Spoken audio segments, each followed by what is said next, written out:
ఇది తణుకులోని వాసవి కన్యకా పరమేశ్వరి మందిరం. నగరాల్లోనూ పట్టణాల్లోనూ అయోధ్య రాముని బాణం, పాదుకలు, పంచలోహ విగ్రహాన్ని దర్శనార్థం పలు దేవాలయాలకు తీసుకొస్తున్నారు. కొంతమంది భక్తులు రామకీర్తనలు పాడారు.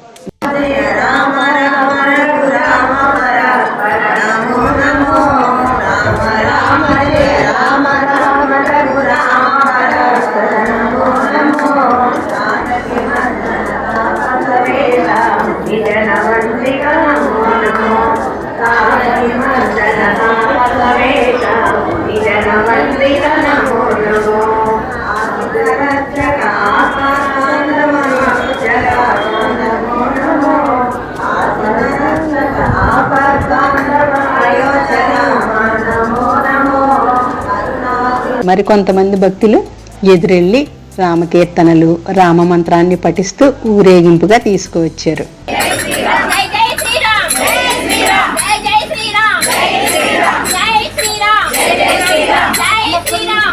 ఆలయ అర్చకులు బాణం, పాదుకలు, శ్రీరాముడికి దీపం, ధూపం, హారతి ఇచ్చారు.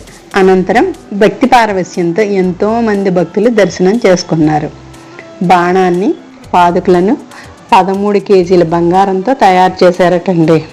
వీటిని దర్శించుకోవడం మన అదృష్టం. ఎంతో పుణ్యం చేసుకుంటే కానీ ఈ అదృష్టం రాదు కదండి.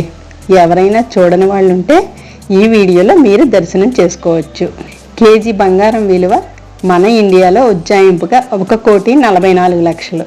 అంటే ఇది 13 కేజీలు, అంటే 20 కోట్లు పైమాట చేస్తుందండి.